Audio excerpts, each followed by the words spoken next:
Salut, c'est Margot et aujourd'hui je reviens avec un update lecture. Le mois d'août se termine malheureusement beaucoup trop tôt et oui, la rentrée arrive très vite. Ce mois d'août a quand même été bien chargé niveau lecture, donc je vais vous présenter tout ça de suite et je vais commencer très vite pour éviter que ça dure beaucoup de temps. Je commence donc par ma toute première lecture du mois qui a été Les désastreuses aventures des orphelins Baudelaire écrit par Lemony Snicket. Lemony Snicket nous raconte donc l'histoire de trois orphelins, Klaus, Pruny et Violette, qui sont envoyés dans une famille d'accueil, donc chez leur oncle très éloigné, le comte Olaf. Il se trouve qu'Olaf s'avère être un véritable psychopathe, ouais, à peu près.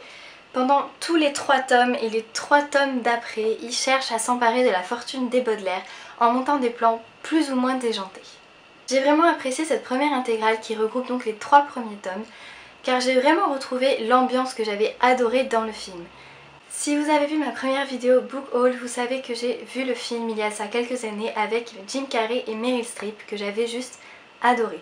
Et j'ai vraiment aimé retrouver donc toute l'ambiance glauque que j'avais vue dans le film dans ces livres. Les lieux de ces 3 tomes collent vraiment à toute cette ambiance, je veux dire. On a à la fois un laboratoire au serpent, puis on a une maison suspendue au-dessus d'un lac peuplé de sangsues. Enfin, c'est assez glauque, assez créatif je trouve, et j'ai vraiment aimé retrouver tout ça dans ces 3 tomes. J'ai vraiment trouvé qu'un seul petit bémol à ce livre, c'est le fait qu'il soit vraiment axé jeunesse. Certains livres jeunesse ne paraissent pas réellement jeunesse, je veux dire, on a beau avoir 20 ans quand on lit un livre jeunesse, des fois ça marche. Là cependant, il y a quelques phrases qui parfois vous montrent vraiment que c'est axé jeunesse, c'est-à-dire par exemple le narrateur des fois nous explique quelques expressions que généralement nous on connaît mais peut-être pas les plus jeunes lecteurs, et c'est vrai que des fois moi ça m'a un peu gênée, mais bon franchement ça ne gâche vraiment pas l'histoire, on rentre quand même dans l'univers que Lemony Snicket nous offre et ouais, je vous le conseille vraiment parce que c'était une très bonne lecture. Passons donc à ma deuxième lecture du mois qui est donc sans surprise l'intégrale 2 des désastreuses aventures des orphelins Baudelaire, donc toujours par Lemony Snicket. Donc après avoir lu la première intégrale, j'avais vraiment hâte de retrouver les orphelins Baudelaire pour de nouvelles aventures, et c'est vrai que j'ai été pas mal déçue quand même. Il faut dire que donc oui, là on a encore 3 tomes, mais que le scénario reste à peu près le même. Donc oui, on s'attache aux personnages, ok, sauf que certains personnages en deviennent vraiment exaspérants, c'est toujours la même chose. Prenez les adultes par exemple, on a à chaque fois les orphelins Baudelaire qui démasquent le comte Olaf, ils vont voir les adultes qui ne les croient jamais. Mais genre jamais, alors qu'ils doivent quand même avoir l'habitude. Ça doit pas être non plus très compliqué de reconnaître le comte Olaf, si vous avez lu les livres vous saurez pourquoi. Je ne comprends vraiment pas pourquoi Lemony Snicket s'entête à nous montrer des personnages adultes aussi naïfs et aussi incompétents, je veux dire bon. Ça ne reflète pas tellement la réalité, enfin en tout cas j'espère, ou alors c'est qu'ils ont vraiment pas de chance. Donc ça m'a quand même un peu gênée. Il y a aussi l'ambiance que j'avais tant aimée dans les 3 premiers tomes, donc l'ambiance glauque, que je n'ai absolument pas retrouvée dans ces 3 tomes. Les lieux sont ici beaucoup plus terre à terre. On a par exemple un collège, un appartement huppé, enfin c'est pas vraiment quelque chose qui éveille ma curiosité. Ce n'est donc pas trop l'idéal pour s'évader et penser vraiment à autre chose, puisqu'on se retrouve dans des lieux que tout le monde connaît à peu près. Comparé à un laboratoire au serpent ou à une maison suspendue, je veux dire, ouais non, c'est vraiment pas top. Le seul point positif cette fois-ci que j'ai quand même trouvé à ce livre, c'est le fait qu'il y a un nouveau mystère autour du personnage de Olaf, ce qui en fait nous donne vraiment l'envie de quand même de continuer la saga. Oui, le scénario est identique. Les orphelins arrivent dans une nouvelle maison, le comte Olaf les retrouve, ils arrivent à s'échapper du comte Olaf et le comte Olaf s'échappe lui aussi. Bon, ok, mais un nouveau mystère autour du personnage du comte Olaf, ce qui veut dire que peut-être que les prochains tomes vont un peu évoluer et donc ça donne quand même envie de voir la suite. Si vous avez lu les 3 premiers tomes, vous pourrez donc pas passer à côté de ces 3 là, même s'ils sont je trouve moins bien, parce qu'il y a donc, comme je le disais, il y a un nouveau mystère, donc on ne peut pas le sauter. Par contre, si vous n'avez pas tellement accroché aux 3 premiers tomes, franchement ce n'est vraiment pas la peine de continuer ces 3 là, c'est pas la peine.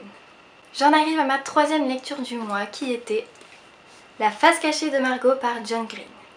Je vous l'avais déjà dit, John Green est un de mes auteurs favoris, j'avais été très émue en lisant Nos étoiles contraires et j'avais donc très hâte de lire La face cachée de Margot. Il se trouve que j'ai encore une fois adoré ce livre. Alors oui, ce n'est pas seulement parce que l'héroïne s'appelle Margot, je vous promets, mais c'est vraiment un livre très intéressant. On suit donc le personnage de Quentin Jacobsen qui est fou amoureux de sa voisine Margot depuis qu'il est tout petit.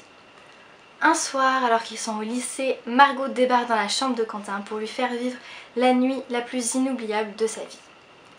Petit problème, le lendemain Margot disparaît, on ne sait pas où elle est et elle laisse seulement quelques indices à Quentin pour qu'il puisse la retrouver. S'ensuit donc une genre de chasse au trésor géante qui vous embarque au fil des indices de Margot. J'ai donc, comme je l'ai dit, adoré cette histoire. Je trouve que l'écriture de John Green nous embarque vraiment dans son univers à chaque fois. On s'attache vraiment au personnage. Je trouve que John Green a un don pour écrire des choses dramatiques sous un ton beaucoup plus léger qui nous facilite vachement la lecture et qui... C'est pas un livre où tu pleures vraiment toutes les larmes de ton corps, mais cela reste quand même quelque chose de dramatique. Je veux dire, là, une fille disparaît, on ne sait pas si elle est vivante, si elle est morte, enfin c'est quand même pas très gai, mais on ne pleure absolument pas dans ce livre. Bon d'accord, dans Nos étoiles contraires, on pleure beaucoup, mais dans celui-là, c'est autre chose. Et on aime vraiment se prendre au jeu de tous ces indices. Moi, j'ai vraiment adoré essayer de me demander où était Margot, par quel lieu était-elle passée, si elle était vraiment vivante, si elle était morte. Donc oui, on se prend vraiment au jeu et au final c'est une lecture qui se passe très rapidement. Déjà c'est pas non plus super long, mais en plus on lit tellement vite, on veut tellement pas s'en décrocher que ça passe trop vite. Je vous conseille donc ce livre qui m'a vraiment plu. Si vous aimez déjà John Green, je veux dire, il n'y a même pas d'hésitation à avoir, foncé. Si par contre vous recherchez un livre rempli d'action ou de fantastique ou je ne sais quoi, passez votre chemin, ça ne sert à rien. John Green, non, c'est pas trop son style. Donc voilà, je ne peux que vous conseiller ce livre. On en arrive à la 4e lecture du mois qui était Les Montagnes Hallucinées par Lovecraft. C'était une lecture un peu différente de ce que j'ai l'habitude de lire en général parce que oui, je ne lis pas beaucoup de nouvelles et encore moins de Lovecraft. Cependant, mon frère est un fan de Lovecraft, il adore vraiment les écrits de Lovecraft et m'avait largement conseillé cette nouvelle que j'ai donc fini par lire au bout d'un moment quand même. Et j'ai vraiment, mais vraiment pas été déçue. Lovecraft nous embarque en plein milieu de l'Antarctique au sein d'un groupe d'explorateurs qui vont trouver des choses à la fois belles et terrifiantes. Je ne peux pas trop vous en dire parce que bon déjà c'est une nouvelle donc ça dure pas très longtemps, mais si en plus je vous spoil ce qu'ils trouvent, ça sert strictement à rien. C'est vrai que j'ai eu beaucoup de mal au début, genre au premier chapitre, parce qu'il y a beaucoup de termes scientifiques et moi et la science ça fait au moins 2. Et l'histoire était tellement intéressante et prenante que j'ai quand même continué et je ne regrette pas parce que vraiment, Lovecraft a le don de vous donner des frissons à la moindre révélation. Il invente des monstres terrifiants, enfin c'est incroyable je trouve. Et on ne lâche absolument pas cette nouvelle du début à la fin, tellement l'histoire est intéressante. L'univers est très complexe mais à la fois très complet et très bien écrit, donc je vous conseille vivement de lire Lovecraft, même si vous ne l'avez pas lu. Lisez-le parce que franchement ça vaut vraiment le coup. Je termine donc cette vidéo par ma toute dernière lecture de ce mois de juillet que j'ai même terminé hier, c'est pour dire. Aristote et Dante découvrent les secrets de l'univers par Benjamin Alire Sáenz. Je ne sais pas si je le prononce bien mais voilà. Ce livre nous raconte donc l'histoire de Aristote qui a 15 ans et qui est un garçon assez renfermé, qui a son frère qui est en prison, qui se pose des tonnes de questions sur la vie d'un ado de 15 ans. Et il rencontre celui qui va devenir son meilleur ami, Dante, qui a aussi 15 ans mais qui est tout le contraire de lui. S'ensuit alors toute une histoire assez psychologique sur toutes les questions que les jeunes peuvent se poser dans la vie. Aristote et Dante se donnent donc pour mission de découvrir tous les secrets de l'univers. Et c'était vraiment une très bonne lecture. J'ai vraiment accroché au style d'écriture de l'auteur, qui est je trouve assez aéré, qui est vraiment facile à lire. Tous les chapitres par exemple sont très courts, on a des chapitres des fois de même pas une page, certains durent 2 pages mais ça dépasse vraiment pas les 4 pages. Donc c'est pour dire, c'est une lecture donc qu'on avance très vite. Encore une fois, si vous cherchez un livre rempli d'action, passez votre chemin car non, il n'y a pas que l'action dans la vie. Ceci est un livre un peu plus, je trouve, tourné vers la psychologie des personnages. Je trouve que c'est vraiment des lectures très intéressantes et c'était le cas pour Aristote et Dante.